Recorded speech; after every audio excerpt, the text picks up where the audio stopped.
Awas, Ganjar Erik diserang, dipecah belah. Dimulai oleh Tengku Zul, siapa dalangnya? Ditulis oleh Nina Nur di siwar.com. Bisa dibilang sosok Ganjar Pranowo, Gubernur Jawa Tengah sedang naik daun, atau tepatnya naik lift kapsul berkecepatan tinggi. Tiba-tiba saja sosok Ganjar selalu disebut dalam setiap survei elektabilitas calon presiden buat 2024. Laris manis. Padahal Ganjar sendiri tidak pernah sekalipun mengajukan diri sebagai capres. Yang dia lakukan hanyalah bekerja dan bekerja. Kalau Ganjar sering memanfaatkan media sosial buat melaksanakan pekerjaannya sebagai gubernur, yaitu bukan hal yang teramat khusus. Banyak juga kok pejabat lain yang begitu sering-sering menggelar konferensi pers juga enggak tuh. Paling banter Ganjar ini menyebar video beliau goes ke berbagai pelosok Jawa Tengah. Kalau ada warga yang mengadu lewat medsos, biasanya cepat mendapat tanggapan. Ya itu kan sama saja dengan bekerja. Poin saya, kinerja Ganjarlah yang menghantarkan kepopulerannya menjadi salah satu sosok yang disebut sebagai Capres 2024. Artinya ternyata jauh lebih banyak warga masyarakat yang waras ketimbang yang memuja pemimpin mereka santun dan seiman doang. Ini patut disyukuri. Nah, ketika Ganjar berhasil menyalip Anies di berbagai survei elektabilitas, ketika pendukung Ganjar makin banyak saja, hingga di luar Jawa Tengah, ketika para pendukung Ganjar makin fanatik, pasti ada pihak yang merasa terancam, merasa kalah sebelum bertanding alias takut duluan. Ini sudah saya prediksi sebelumnya, tinggal menunggu saja. Jika Ganjar mulai diserang secara frontal, maka itulah tandanya pertanda kubu di seberang gurun merasa kalah eksis. Padahal dia duluan yang disebut-sebut sebagai gubernur rasa presiden. Malu dong. Ganjar tidak perlu pamer-pamer jalan ke luar negeri, tiba-tiba langsung didapuk publik menjadi capres potensial buat 2024. Serangan frontal sudah dilakukan oleh Fadlizon. Beberapa waktu lalu Fadlizon menyebut Ganjar mengambil alih pekerjaan tukang parkir berdasarkan sebuah video viral di mana Ganjar terlihat mengatur lalu lintas jalan yang kena banjir karena menyebabkan macet panjang dan parah. Loh, salahnya di mana? Gubernur lagi kerja kok malah dihujat sama Fadlizon? Serangan terhadap Ganjar dipastikan tidak akan surut, malah akan makin masif.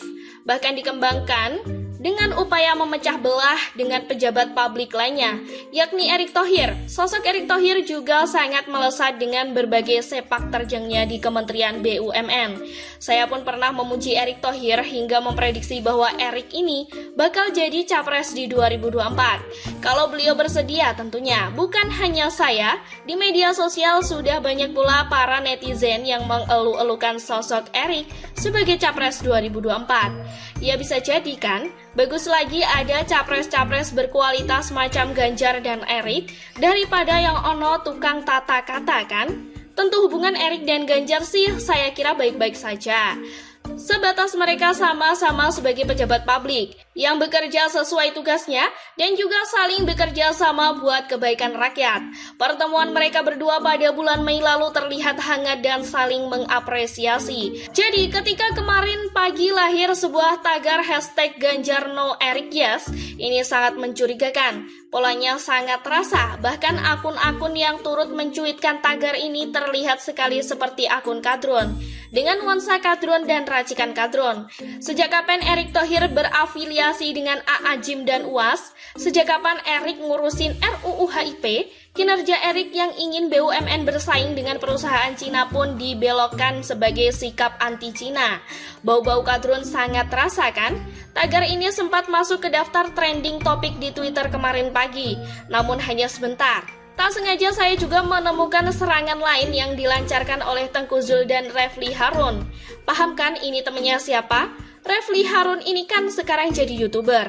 Hari Jumat lalu pada tanggal 26 Juni 2020, sehari sebelum lahirnya tagar hashtag Ganjar no Erik yes, mereka berdua bikin video ngobrolin Pilpres 2024. Mereka berdua membicarakan pasangan-pasangan yang kemungkinan besar akan maju di Pilpres 2024. Dan bagaimana sikap Tengku Zul terhadap para capres tersebut, berasa jadi orang paling penting menguasai pendapat rakyat dan umat dong. Nama-nama Nama yang disebut seperti Prabowo, Anies, Ridwan Kamil, Puan Maharani, dan tentunya Ganjar Pranowo. Pastinya ketika nama Ganjar disebut Refli sebagai lawan Prabowo di Pilpres 2024, Tengku Zul sontak memastikan dirinya lebih mendukung Prabowo. Masih Prabowo lah, Ganjar Pranowo masih jauh, ujar Tengku Zul. Sumber kita lansirkan dari tribunnews.com. Intinya saya menilai bahwa pernyataan Tengku Zul itu merupakan bentuk serangan terhadap Ganjar. Kalau dirunut kronologinya, Tengku Zul ini seperti membuka jalan bagi tagar #Ganjar No Erick Yes yang dirilis pada keesokan harinya. Sebuah benang merah yang tidak bisa diabaikan begitu saja. Lalu jika kita memikirkan siapa dalangnya, maka kembali lagi. Jika melihat aktor-aktor utama sih paling dia lagi. Gerombolan itu lagi. Atau kali ini hanya seorang santun seiman saja yang paling merasa terancam eksistensinya gara-gara sosok Ganjar Pranowo. Cuma bikin tagar murah meriah ya kan? Sekian dulu berita hari ini. Jangan lupa di like, komen, dan subscribe agar Anda tidak ketinggalan informasi menarik dan terupdate lainnya dari channel